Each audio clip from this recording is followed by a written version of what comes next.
हफ्ते के 6 दिन काम करने के बाद आया एक संडे, तो मैंने सोचा संडे को कहीं घूम के आते हैं। फिर क्या था, मैंने खोला अपना जीमेल, उसमें किया मेरा मेल और 2 दिन की छुट्टी लेकर मैं पहुंच गया घाटशिला मेल। पहली ट्रेन की पहली टिकट लेकर मैं पहुंचा प्लेटफॉर्म, तो वहाँ मुझे मालूम चला क्या कि मेरी ट्रेन है 2 घंटे लेट।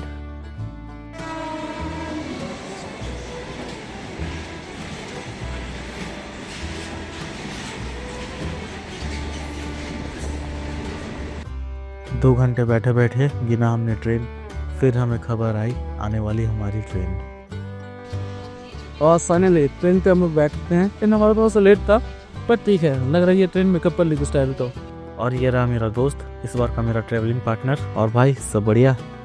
मेरी आँख लगी चुकी थी कितने में टीटी आ गई है। उसने हमारे टिकट चेक किए और हमें ग्रीन सिग्नल दे दिया। अभी बज रहे 5:30 और मैंने कुछ घंटों की नींद ले ली है और हम घुस रहे हैं अभी कटक स्टेशन। उधर हुआ सुबह और इधर हुआ लड़कियों का चटर पटर शुरू। और इसी के बाद हमने बनाया अपना पूरा दिन का प्लानिंग करते करते हमने पार किया खुर्दा रोड। लेकिन हमारी प्लानिंग अभी तक ख़त्म नहीं हुई, बातें लंबी चलती गई और सब ने अपना अपना आइडियाज़ दिया। फिर हमने सारे आइडियाज़ को कंपाइल किया और फाइनली अपना प्लान ड्राफ्ट कर दिया। हमारे स्टॉपेज में कुछ ही किलोमीटर्स बाकी थे और ये नज़ारा को देखते हुए हमें लग रहा था कि हमें दोबारा से प्लानिंग की ज़रूरत पड़ेगी। और ये हम लोग अभी पहुंच चुके हैं टूरिस्ट स्टेशन। चलिए आगे सब। हमने पहले ही अपना रूम प्री बुक कर रखा था। स्टेशन से निकलते ही हमने भाईना का ऑटो लिया, पहुंचे होटल, फ्रेश होकर फिर निकल पड़े मंदिर की ओर। फाइनली अब हमारा इंतज़ार हो गया ख़त्म और हम पहुंच गए श्री जगन्नाथ धाम। यहाँ की खूबसूरती का अलग ही मज़ा है। वैसे ये बोर्ड लगा के बहुत अच्छा किया है, श्रद्धालुओं को पल पल की खबर मिलती रहेगी। अब मंदिर की ओर चलते हैं, उसके लिए हमें उस लाइन पर लगना है और इसमें है इतनी सारी भीड़। वैसे ये बात पहले मुझे मालूम नहीं था। रथ यात्रा में जो रथ इस्तेमाल होने वाला है उसको बनाने का काम आज से शुरू होने वाला था और इसीलिए इन 3 लकड़ियों को यहाँ पर रखा गया है और ये विशेष पूजा की जा रही है। आप सभी बोले जय जगन्नाथ, साथ में बोले जय जगन्नाथ। इस मंदिर की एक खास बात है कि रोज़ाना यहाँ पर शाम के 4 बजे जितने भी झंडे लगे हैं इस मंदिर के शिखर पर उसे बदला जाता है। और यही खास देखने के लिए हम 4 बजे मंदिर पर पहुंच चुके थे और हमें वो नज़ारा देखने को भी मिला। इसमें आप जैसे देख रहे हैं ये एक एक झंडा करके यहाँ पर सारा खोला जाता है और फिर जो ऊपर का सबसे बड़ा वाला झंडा है उसको भी धीरे धीरे ये कैसे खोल रहे हैं और फिर इसको वो तरीके से लगाएंगे और वो भी ज़मीन से इतनी फीट की ऊंचाई पे। फ़िलहाल अभी मैं लाइन पे खड़ा हूँ और यहाँ से नज़ारा काफ़ी अच्छा दिख रहा है कि झंडे को जैसे लगा रहे हैं। एक तो बात ये मानना पड़ेगा कि ऊपर में जो प्रेशर से हवा बह रहा है उस प्रेशर में खड़े रह के ये सब कुछ काम करना मीन्स खतरों से खाली नहीं है। बट ये क्योंकि इनके रोज़ का काम है, इनके लिए बहुत ही काम आसान बन चुका है। वो हर दिन ये चीज़ बार बार करते जा रहे हैं। लेकिन अगर उसी जगह पर हम रहे, क्या पता हम 4 कदम भी ऊपर चढ़ पाएंगे या नहीं चढ़ पाएंगे। जैसे अब देख सकते हो मंदिर पर लगे सारे झंडे हवा की दिशा में ही बह रहे हैं। कोई भी झंडा हवा के विपरीत दिशा में नहीं बह रहा है जैसे काफ़ी लोग दावा करते हैं। अभी बजे है शाम के 6:30 और आप देख सकते हो इन लाइट्स की वजह से मंदिर और भी ज़्यादा खूबसूरत लग रहा है। क्योंकि अंदर मोबाइल ले जाना अलाउ नहीं था, इस वजह से हम अंदर का कुछ शूट नहीं कर पाए। मंदिर के अंदर भी काफ़ी लाइन थी जिस वजह से हमें लेट हुई, लेकिन हमने सिर्फ जगन्नाथ जी का दर्शन करके महाप्रसाद का आनंद ले लिया है। मैंने जितना सोचा था आज मंदिर में उससे ज़्यादा भीड़ थी और इसी वजह से हमें काफ़ी लेट हो गई। वापस लौटने के लिए हमने एक टोटो बुक किया और रूम की ओर निकल गए। रूम में हम फ्रेश हुए और फिर हम सी बीच की ओर निकल पड़े। यहाँ पर पहुँचने के बाद हमने देखा कि जो ये लाल टी शर्ट में भाई साहब है, इन्होंने बालू से बहुत ही बेहतरीन ये मूर्ति बना के रखी है। देखने में ये काफ़ी लाजवाब थी। इसको देखने के बाद फिर हम जो बीच तरफ है उधर पूरा घूमना स्टार्ट कर दिया है। और यहाँ पर जैसे हमने डिनर किया था इन दीदी के पास, यहाँ पर लहर का मज़ा लेने के लिए हम पहुँचे तो अभी देखा कि इस रात के टाइम का जो लहर का भाव है वो दिन के मुकाबले काफ़ी ज़्यादा तेज़ है। फिर घूमते घूमते ही हमें भूख लग गई थी तो हमने सोचा कुछ खा लिया जाए। तो हम इन भाई साहब के पास आए, ये मिर्ची के पकौड़े चल रहे थे और इनके पास वेज मंचूरियन था। तो हमने 1 प्लेट वेज मंचूरियन ऑर्डर किया, मोमोज़ ऑर्डर किए और मशरूम पकौड़ा भी यहाँ से ऑर्डर किया। इनके पास था तो एक भुट्टा पर मन नहीं किया खाने को। फिर हमने खाया एग रोल भी बीच के सामने खाने का मज़ा ही कुछ आ रहा है। तो इस तरह से हम यहाँ पर पहुँचे टर्किश आइसक्रीम वाले के पास। यहाँ पर भी हमने एक आइसक्रीम खा ली। काफ़ी मुश्किल था हालांकि पकड़ना, दुकान तो काफ़ी सारी थी लेकिन इनमें से क्या खाए ना खाए वो भी एक सोचने वाली बात थी। उसके बाद हमारी महिला मंडल ये अपने शॉपिंग में लग चुके थे। ये अपने पसंद के बैग्स देख रहे हैं। काफ़ी सारे बैग दुकान के चक्कर काटने के बाद फाइनली हमें वो बैग वाला भाई मिल ही गया था जिनकी दुकान में रखा वो बैग प्रीति को पसंद आया। और फिर क्या था, हमने उस बैग को थोड़ा सा चेक भी कर लिया और फिर उसको परचेस कर लिया। चाहे बच्चों को घुमाना हो या फिर खुद ही घूमना हो, मेरा मतलब ये 360 पे आप इसमें मात्र 50 रुपये में अपना 360 वीडियो निकाल सकते हैं। अच्छा, जिन लोगों को मैगी बहुत पसंद है उनके लिए तो यहाँ पर मज़ा ही मज़ा है, क्योंकि यहाँ पर काफ़ी सारे दुकान हैं जो सिर्फ मैगी में ही डील्स करते हैं। हर तरह की मैगी ये लोग बनाते हैं। न जाने क्यों इन ऊँटों को इन्होंने दुल्हन की तरह सजा के रखा था। मछली के शौकीन इस गली में ज़रूर आए। आगे हम चूड़ियों की दुकान की ओर पहुँचे और इन भाई साहब के पास वाकई में बहुत ही अच्छे अच्छे कलेक्शंस थे। फिर क्या था, बस प्रीति ने 2 जोड़ी खरीद लिया।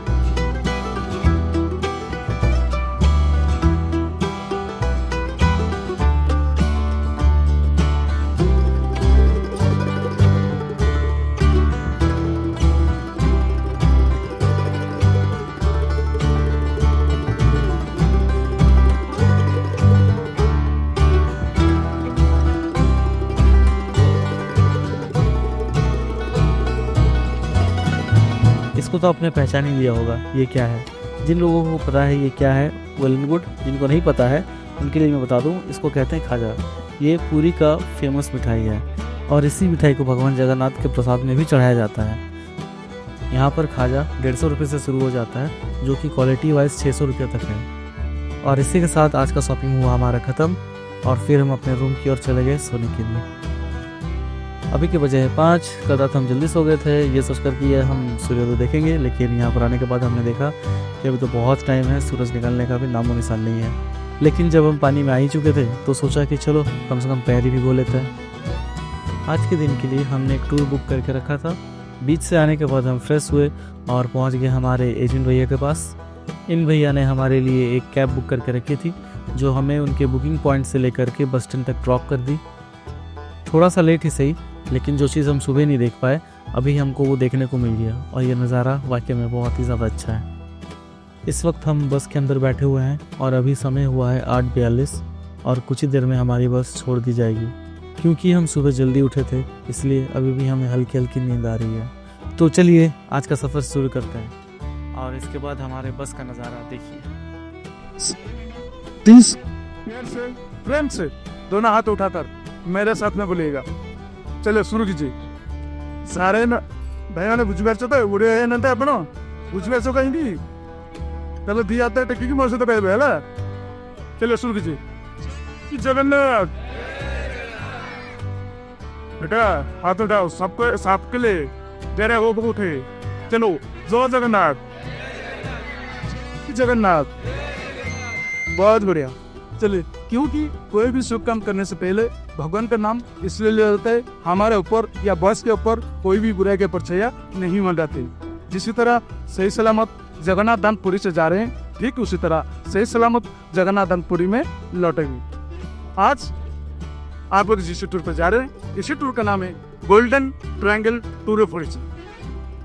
हमारा ये टूर एक ट्रायंगल मैपिक, एक त्रिकोण मैपिक, एक त्रिभुज मैपिक टूर रहेगा। जाना और आना 120 किलोमीटर का सफर है। अगर आने का अपने हिसाब से करेंगे ये टूर 2 से 3 दिन का टूर होता है, लेकिन इसी 3 दिन के टूर को इसी बस के दौरान 11 घंटे या 12 घंटे के अंदर में कंप्लीट करेंगे। लेकिन इसी 11 घंटे या 12 घंटे के अंदर में आप लोगों को मेरे साथ में इसी बस के अंदर में कोई पट करके घूमना पड़ेगा। ये किसी का पर्सनल गाड़ी नहीं है। अगर आप लोग अपना मन करने लगेंगे, ये जो 3 दिन का टूर होता है ये 11 घंटा या 12 घंटे के अंदर में कंप्लीट नहीं हो पाए। आप लोग 500 या 1000 किलोमीटर दूर आए हुए हैं, यानी कि एक अजनबी शहर में आए हुए हैं। इसी अजनबी शहर में घूमने के लिए आप लोगों को कुछ रूल एंड रेगुलेशन मानकर इसी बस के दौरान घूमना पड़ेगा और इसे भी पालन भी कीजिएगा। 32 किलोमीटर पहला दर्शन स्थान है, क्या नाम है? चंद्रभागा। अभी आप लोग जिस रूट पे जा रहे हैं इसी रूट का नाम है 32 किलोमीटर नारायण रोड है। आपका राइट साइड में सी बीच समुद्र है। कहाँ पर 1 किलोमीटर, कहाँ पर 2 किलोमीटर, कहाँ पर 2.5 किलोमीटर है। उसी के किनारे वाले रोड पे आप जा रहे हैं। ऐसे चंद्रभागा में आप लोगों को 2 स्पॉट देखने के लिए मिलेगी। सारे मेहमान यहाँ से शांति बनाकर मेरे बात को ध्यान से सुने। मैं आप लोगों को कुछ महत्वपूर्ण बातें बताने जा रहा हूँ। इसी चंद्रभागा में आप लोगों को 10 पटा देखने के लिए मिलेगी। एक है ड्राई रिवर यानी कि सूखी नदी। इसी नदी में साल में एक ही दिन ही पानी आता है। कौन सा दिन है? माघ महीना शुक्ल पक्ष षष्ठी की रात की 12 बजे से लेकर सप्तमी के दिन 12 बजे तक इसी नदी में पानी रहता है। जो कोई मेहमान इसी नदी में स्नान करते हैं या डुबकी लगाते हैं उनका शरीर का चर्म रोग, कुष्ठ रोग, कोढ़ी रोग से मुक्ति मिलती है। इसी नदी में जो भी मेहमान स्नान करते हैं या डुबकी लगाते हैं उनका शरीर का चर्म रोग, कुष्ठ रोग, कोढ़ी रोग से मुक्ति मिलती है। लेकिन इसी नदी में इधर कोई पानी नहीं है, तो सूखा मैदान। यहाँ पर अभी जाने की जरूरत नहीं। ये जो नजारा आपको इसी गाड़ी के अंदर में बिठा कर दिखा दूंगा। तो जाएंगे कहाँ? ना चंद्रभागा गोल्डन बीच पर, जहाँ पर सूर्योदय का पहली रोशनी पड़ने पर ये नदी पूरा गोल्डन माफिक दिखाई देता है। और यहाँ पर सूर्योदय का उदय और अस्त देखना शुभ माना जाता है। जैसे ही आप लोग चंद्रभागा के पास पहुंचेंगे, समुद्र के किनारे पर जाकर समुद्र के नमक पानी अपने माथा पर छींटा लगाकर सूर्योदय को नमस्कार करते सीधा बस कर सकेंगे। यहाँ पर समय मिलेगी सिर्फ 15 मिनट। क्यों ज़्यादा टाइम नहीं मिलेगी? क्योंकि आप पूरी हुए समुद्र में घूम चुके हैं या स्नान कर चुके हैं या कोई भी मेहमान नहीं भी क्यों। ध्यान ने यहाँ पर जो मार्केट खुला था ये टूरिस्ट मेहमान के लिए खुला रहता है। यहाँ पर कोई भी मेहमान नाश्ता मत कीजिएगा। अगर नाश्ता करेंगे वो कल के रात का बचा हुआ खाना किचन में रखकर गर्म करके खिलाएंगे। जो खाने के बाद आप लोग बोलेंगे गाइड भैया जल्दी बताओ, इंतजार नहीं हो रहा। यहाँ पर एक चीज खा सकते हैं, पी सकते हैं, वो है नारियल टड़ाप। उसे पीने से कोई तबीयत खराब नहीं होती क्योंकि वो है नेचुरल ओरिजिनल नारियल डब, नारियल पानी। जैसे ही 15 मिनट हो जाएगा हमारा नेक्स्ट दर्शन स्थान है जो है वर्ल्ड प्रसिद्ध, विश्व प्रसिद्ध, क्या नाम है? कोणार्क सन टेम्पल यानी कि कोणार्क सूर्य मंदिर है। इसी मंदिर को गंगवंश के राजा नांगुड़ा नरसिंह देव ने बनाए थे। कब बनाए थे? ना 1238 से लेकर 1250 साल में ये मंदिर का काम कंप्लीट हुआ था। लेकिन उससे पहले यहाँ पर कोई मंदिर नहीं था, कोई भी संतान नहीं था। उन्होंने सूर्यनारायण को पूजा करके राजा नांगुड़ा नरसिंह देव को प्राप्त किया। राजा जी जैसे बड़ा हो गए उनका माता जी ने कहने लगा, बेटा सांभा ने 12 साल में रोग से मुक्ति पाया था। ये सांभा कौन है? चलिए ध्यान रखो, सुन। श्री कृष्ण भगवान का एक पत्नी का नाम है जाम्बवती।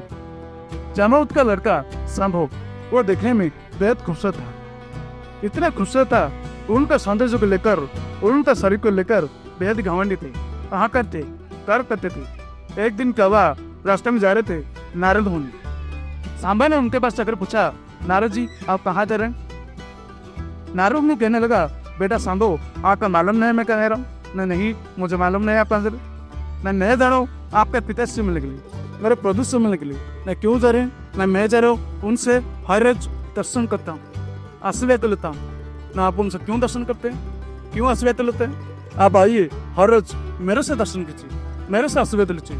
लेकिन ये बात नारद जी को अच्छा नहीं लगा, वो थोड़ा क्रोधित हो गई, गुस्सा हो गई। लेकिन उनका काम क्या था आपको तो पता ही है, इधर के बाद उधर पहुंचना और उधर के बाद इधर पहुंचना। वहीं पर समुद्र में गोपियां स्नान कर रही थी। नारद जी ने सांबा का घुसला बिस्ल करके उससे गोपियों के साथ नहाने के लिए भेज दिया गया। जैसे सांबा चला गया, नारद जी चले गए अपने प्रभु के पास, श्री कृष्ण भगवान के पास। जैसे गए श्री कृष्ण भगवान ने पूछे, नारद जी आप क्यों क्रोधित थे, क्यों गुस्से में? ना प्रभु मुझे आपको कुछ बोलना नहीं हुई, कुछ दिखाना है और थोड़ा बाहर आएंगे तो मैं आपको कुछ दिखाना चाहता हूँ। जैसे श्री कृष्ण भगवान ने बाहर आए, उन्होंने देखे अपने बेटा गोपियों के साथ मिलकर बड़ा मौज हुई, बड़ा मस्ती में स्नान कर रहे हैं, जिसको देखकर प्रभावित हो गए, गुस्सा हो गए और उनका मुख से शराब निकल आया। क्या शराब था? जिसी सुंदरता को लेकर, जिसी शरीर को लेकर आज इतना घमंड कर रहे हो, अहंकार कर रहे हो, गर्व कर रहे हो, इसी शरीर को कुष्ठ रोग, कोई रोग से पीड़ित हो जाओ। जैसे ही उनका शराब खत्म हुआ, उन्होंने इस रोग से पीड़ित हो गए। लेकिन उनको कैसे मुक्ति मिलेगी? सांबा ने गया कहू रमा जी के पास, उनसे जाकर कहा, ये सारा क्या दर है, किसी का है? ना हाँ बेटा मुझे पता है किसी का क्या दर है। लेकिन मुझे इस रोग से कैसे मुक्ति मिलेगी? ना आप चाहिए चंद्रभागा के किनारे पर नील सागर के सन्ना पर सूर्यमान का 12 साल ऋचा करने के बाद, तपस्या करने के बाद, आराधना करने के बाद आपको इस रोग से मुक्ति मिलेगी। सांभा ने गया उसी चंद्रभागा के किनारे पर नील सागर के सन्ना पर सूर्यमान का 12 साल ऋचा करने के बाद उनका जीत हुई। लेकिन इसी 12 साल के अंदर में उन्होंने 3 मेडिसिन यूज किए थे। कौन से मेडिसिन? पहला मेडिसिन जो समुद्र का नमक पानी में स्नान लेने से स्किन डिजीज के लिए अच्छा रहता है। सेकेंड मेडिसिन सूर्यग्रहण का पहली रोशनी सांभे के पेड़ में गिरते रहता था। तीसरी मेडिसिन उसी चंद्रभागा के किनारे पर इतना नीम की जरूरत थी, हर रोज उसका हवा सांभे के पेड़ में। इसीलिए राजा जी का माता जी का कहना का था, बेटा सांभा ने 12 साल में रोग से मुक्ति पाया था और मैं भी सूर्यग्रहण को पूजा करके तुम्हें प्राप्त किया। आप जाइए समुद्र के किनारे पर ऐसा मंदिर बनवाए जो लगेगा समुद्र का उड़ता हुआ विमान की तरह। राजा जी अपने माता जी को खुश करने के लिए, उनका नाम रखने के लिए सैनिक को आदेश दिए, जाइए इसी संसार से 1200 कारीगर बुला कर लेकर आओ और 12 एकड़ जमीन में 12 साल के अंदर में ये मंदिर का काम कंप्लीट हो जाना चाहिए। क्यों सब कुछ 12 के अंदर होगा? क्योंकि सांभा ने 12 साल में रोग से मुक्ति पाया था, इसलिए जो भी होगा सब कुछ 12 के अंदर होगा। अगर जो लोग नहीं कर पाएंगे 12 साल के बाद सबका सर से धड़ अलग करते जाएगा। राजा के डर से कोई घर नहीं गए, दिन रात मिलकर इसी मंदिर के काम को शुरू की। लेकिन 12 साल होने में 12 घंटा बाकी था, यह मंदिर का काम कंप्लीट नहीं हो पा रहा था। मैं क्यों नहीं हो पा रहा था? मैं इसी मंदिर के टप पर 5200 का मैग्नेट बिठाना था। जब 1200 कर काम करते उसी मंदिर के टप पर 5200 का मैग्नेट नहीं बैठा पा रहा था। इसी अवरा काम को 12 साल के लड़का ने पूरा किया। वो कम था। जब 1200 कर काम कर रहे थे, उनका एक महल लीडर था जिसका नाम था विष्णु महाराज। उन्होंने यहाँ पर जब काम करने के लिए आए थे, उनका पत्नी 9 महीने की गर्भवती थी। 9 महीने के बाद उनका एक संतान प्राप्त हुआ, एक पुत्र प्राप्त हुआ जिसका नाम था धर्मापतु। उनका जैसे 12 साल हो गए, उन्होंने अपने माता से जिक्र करने लगे, पूछने लगे, माता जी मेरा पिता कहाँ है और वे दिखता कैसे हैं और उनका नाम क्या है? बार बार पूछने पर माता जी ने कहने लगा, बेटा मैं उनका नाम नहीं बता सकता हूँ, आपको मिलने छोड़ सकता हूँ, और नाम नहीं बताएंगे मैं उनको पहचानूंगा कैसे? ना आप घर से साबित के नाम पर 2 चीजें लेकर जाओ और पिताजी इसी साबित को देकर आपको पहचान जाएंगे। वो कैसे था? ना उनका बागे में कुछ फल था और उनका घर में एक कुत्ता रखा होता जिसका नाम था कालिया। इसी साबित को लेकर अपने पिता से मिलने के लिए चला गए और पिताजी इसी साबित को देखकर बेटा को पहचान गए। पहचानने के बाद वो थोड़ा खुश भी थे और थोड़ा दुखी भी थे। बेटा ने पूछा, पिताजी आप मुझे मिलने पर इतना खुश क्यों नहीं, क्यों दुखी? बार बार पूछने पर पिताजी ने कहने लगा, बेटा हमें राजा ने ऑर्डर दिया था इसी मंदिर का काम को 12 साल के अंदर में कंप्लीट करने के लिए, लेकिन अभी 12 साल होने में 12 घंटा बाकी है, ये मंदिर का काम कंप्लीट नहीं हो पा रहे। ना क्यों नहीं हो पा रहे? ना इसी मंदिर के टप पर 5200 का मैग्नेट बैठाना है जो हम लोग नहीं बैठा पा रहे। बेटा ने कहा, अगर आप मुझे आदेश देंगे इसी अधूरा काम को मैं कंप्लीट करके ही दिखाऊंगा। पिता ने कहा, जो 1200 करके नहीं बना पा रहे आप कैसे करोगे? ना आप मुझे आदेश देकर देखिए, मैं कंप्लीट करके ही दिखाऊंगा। पिताजी से आदेश लेकर उसी रात के अंदर में छुपकर 12 घंटे के अंदर में इसी मंदिर के टप पर 5200 का मैग्नेट बैठा दिया। जैसे ही बैठा दिया ये मंदिर फिटफट हो गया। जो अभी हम लोग मकान बनाने के लिए बालू और रेत सीमेंट की जरूरत पड़ती है, ये जो मंदिर तुला है तो पत्थर के बीच में एक लोहे का बेड है, जिसकी वजह से 5200 का मैग्नेट बैठने पर ये मंदिर फिटफट हो गया। लेकिन पिता ने नहीं बनाया, बेटा ने कैसे बना दिया? ना उनका घर में एक पुस्तक रखा हुआ था, उसी पुस्तक में मंदिर के डिटेल्स जानकारी थी और बेटे ने इसी पुस्तक को अच्छा से पढ़े कर लिया था। और पिता कारीगर होने के बावजूद वो गांव में छोटा बड़ा मंदिर बनाते रहता था। लेकिन राजा के कहने का था सब कुछ 12 के अंदर में होगा, ये तो 12 एक हो गया। एक बात जो 1200 कारीगर को पता चला, उन्होंने राजा का डर से कांपने लगे, दमने लगे, क्योंकि 12 साल के बाद 12 घंटे के बाद हमारे सर से धड़ अलग हो जाएगा। एक बात जब धर्मापद को पता चला, उन्होंने सोचा अगर इसी संसार से 1200 कर करके जिंदगी चला जाएगा तो मैं कहाँ से ला कर दूंगा। अगर एक ही जिंदगी चला जाता है तो 1200 कर करके जिंदगी बन सकता है। यही सोचकर अपने पिताजी को समझा करके उसी मंदिर के टप पर चढ़ करके समुद्र में छलांग लगाकर उनका डेथ हो गया। लेकिन इसी मंदिर के टप पर जो 5200 का मैग्नेट लगा हुआ था वो अभी नहीं, वो कहाँ गया ना। वहीं पर जब समुद्र हुआ करता था उसी समुद्र में मूर्तिकला के व्यापार वाणिज्य करने के लिए आते थे। उनका जहाज में जो कैंपस लगा हुआ था उसी कैंपस को मिस करके मंदिर की तरफ खींचता रहता था। खींचने के बाद मंदिर की दीवार में टकरा करके वहीं पर डूब जाता था। डूबने के बाद हमारा जहाज यहीं पर क्यों बार बार डूब जाता है, इसी कारण को ढूंढने लगे। ढूंढने के बाद उनको पता चला इसी मंदिर के टप पर 5200 का मैग्नेट लगा हुआ है, जिसके वजह से हमारा जहाज यहीं पर डूब जाता है। यह संदेशा चला गया बंगाल की सुलेमान सुल्तान के पास। उनका रानी जिसका नाम है कलापत्थर, वे एकलौता आक्रमण करके हर मंदिर को शक्कर को तोड़ने में माहिर थे। उन्होंने 1508 पर ओडिशा के कई मंदिरों के साथ इसी कोणार्क मंदिर को भी ध्वस्त विध्वस्त कर दिया गया था। जैसे ही 5200 का मैग्नेट टूट पड़ा, ये मंदिर की छत भी गिर पड़ी, जो अभी हमारे ओडिशा सरकार ने भारत सरकार ने दोनों ने मिलकर चारों तरफ से सील करके संभाल कर रखा है। अब ये 5200 का मैग्नेट टूटने पर कहाँ गया ना, कुछ उससे दिल्ली के म्यूजियम में और कुछ उससे लंदन के म्यूजियम में। इसीलिए यहाँ पर कोई भी भगवान पूजा नहीं करते। यहाँ पर जूता, चप्पल, कैमरा, मोबाइल सब कुछ लेकर, सब कुछ पहनकर मंदिर के अंदर में आप लोग जा सकते हैं, कोई पाबंदी नहीं। हम पहुंच गए हमारे पहले स्पॉट पे। यह है चंद्रभागा सी बीच, और यहाँ पर ऐसा माना जाता है कि सूरज का पहला किरण यहाँ पर आता है और यहाँ का पानी गोल्डन जैसा दिखने लगता है, इसीलिए इसको चंद्रभागा गोल्डन बीच भी कहा जाता है। और ऐसा यहाँ का मानना है कि अगर आप यहाँ के पानी को अपने ऊपर या तो झींटा ले या फिर इसमें नहा ले सुबह और शाम को, तो ये बहुत ही ज़्यादा शुभ होता है। वैसे दोस्तों यहाँ पर पूरी सी बीच के मुकाबले काफ़ी ज़्यादा शांति है, ज़्यादा भीड़ भी नहीं है वहाँ पर। बट एक चीज़ जो मैंने नोट की है वो है लहर। यहाँ की जो लहर है वो काफ़ी ज़्यादा पावरफुल है एज़ कम्पेयर टू पूरी। आप देख सकते हैं यहाँ पर भी थोड़ी बहुत दुकानें लगी पड़ी हैं। एक चीज़ आप देखोगे कि यहाँ पर जो काजू है ये यहाँ पर भर भर के काजू बेच रहा है। 600 रुपये किलो, 800 रुपये किलो, पूरी बोरी भर भर के इनके पास काजू है। तो अगर आपको लेना है तो आप यहाँ से भी ले सकते हो।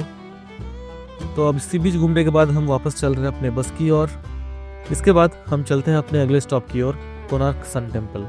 लेकिन उसके पहले हमने अपने लंच का ऑर्डर यहाँ पर देना है, क्योंकि लंच बनने में भी टाइम लगेगा और उसी टाइम पे हम लोग कोणार्क टेम्पल घूम के आ सकते हैं। ऑर्डर देने के बाद हमारे जो गाइड भैया है ये हमारे ग्रुप को मंदिर की ओर लेके जा रहे हैं। दोस्तों मैंने जो देखा यहाँ पर कि पूरे रास्ते में यहाँ पर भी बहुत सारी दुकानें हैं, तो अगर आपसे कहीं मिस हो गया कुछ खरीदना, या तो पूरी पे या तो चंद्रभागा पे, तो कोई बात नहीं, वो सेम टू सेम चीज़ें आपको यहाँ पर भी देखने को मिलेगी, आप यहाँ भी ले सकते हो।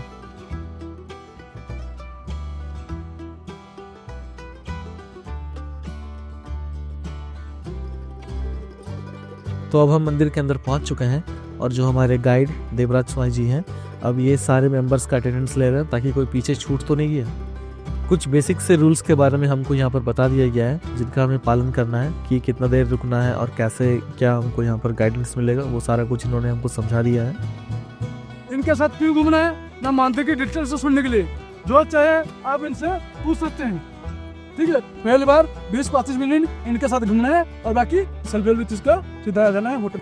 सारा कुछ खत्म करने के बाद हम दोनों निकल पड़े हैं मंदिर का दर्शन करने। एक चीज़ मैं बता देना चाहता हूँ, जैसे कि ये जो मंदिर है ये समुद्र से सामने में ही है, तो यहाँ पर थोड़ा सा ह्यूमिडिटी है। भले ही आपको धूप उतना ना लगे पर पसीना आपका अच्छा खासा निकलेगा। और देखिए, सुनिए और जानकर लीजिए। और देखिए शेर, उनका मितने हाथी राती नृत्य के आदि लिखे वही सब। शेर होते हैं दुर्गा शक्ति, हाथी तो लक्ष्मी धन, ये दोनों होने के लिए बनते अहंकार। आज जितना से मंदिर घूमने के लिए जाएंगे, मंदिर का हार से अहंकार छोड़ देंगे, घमंड छोड़ देंगे, भगवान को दर्शन करेंगे। मंदिर को बनना था उड़ीसा का राजा नर सिंह। आदि होते नर, हाथी होते गज, ये होते सिंह। राजा का नाम होते गजवती नर सिंह। इसलिए 3 मूर्ति है, शेर, हाथी और नीचे से आदमी।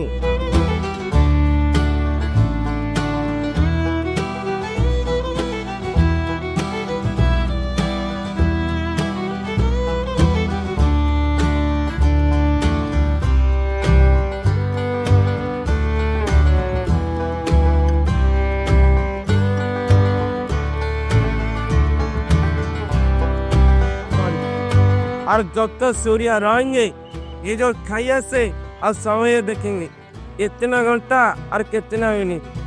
पहले घड़ी करे समझेंगे, बाद जो टाइम देखेंगे थोड़ा 6 मिनट अदर क्यों कम हो रहा है। अभी जाके गाड़ी देखिए क्यों ही नहीं। इधर है इधर है। मंदिर का उम्र हो गया 820 साल। पहले 70 नहीं था तो लोहा से जानते आयरन। ये जो मंदिर खंडित तो हो गया इसके और से मैग्नेट था जो अब क्यों ना लोहा से जानते कारी लोहा को पकड़ रखता है। पहले जब वास्को डा गामा समुद्र के अंदर है पानी जहाज से ढलाना करता है। इधर जो मैग्नेट था कारी जहाज को खींचता है। इसलिए मंदिर को तोड़ के मैग्नेट हटाया। सारी लोहे का किला ढीला हो गया इसलिए सारे मंदिर खंडित हो गए। यह के दक्षिण द्वार खोला था बंद हो गया 1903। इनका दरवान पीछे 2 घोड़ा है। इन का दो द्वार मंदिर के अंदर है तुरंत का उड़की था। हेलो मंदिर के अंदर सिरन का उड़की था पूजा नहीं हुआ इसलिए बाहर तो अथाया जो दिन कलर है भगवान को नमस्कार कर लीजिए। ये मंदिर के अंदर था जब मंदिर खंडित हो गया पूजा बंद हो गया इसलिए उड़की बाहर तो बैठा जा पूजा करने के लिए दर्शन करने के लिए। आका जो नया का 10 रुपये का नोट इतना चक्का होता है यही चक्र नीचे रखे सूर्य मंदिर कोणार्क का।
फ्रेंड्स, इसी के साथ हमारा आज का वीडियो खत्म होने जा रहा है। तो आज का जो ट्रेवल था, ये हमारे जो गाइड है बस के, इनका नाम है मिस्टर देवराज। आज का दिन हमारा बहुत ही ज़्यादा अच्छा था। और ये जो बस है ये ODTC का है, मतलब ODTC ना, प्राइवेट है ये, मतलब प्राइवेट है। तो अगर आपको ऐसा कुछ भी ट्रैवल करना हो, 1 डे का ट्रैवल, तो आप बड़ी आसानी से यहाँ पर कर सकते हैं। तो ठीक है दोस्तों, फिर हम लोगों को मिलते हैं अगले वीडियो में। आपको तब तक के लिए बाय बाय। फाइनली पूरा दिन घूमने फिरने के बाद हम पहुंच चुके हैं स्टेशन। अभी हमारे ट्रेन लगने में काफ़ी टाइम है, बस तब तक इंतज़ार करना है।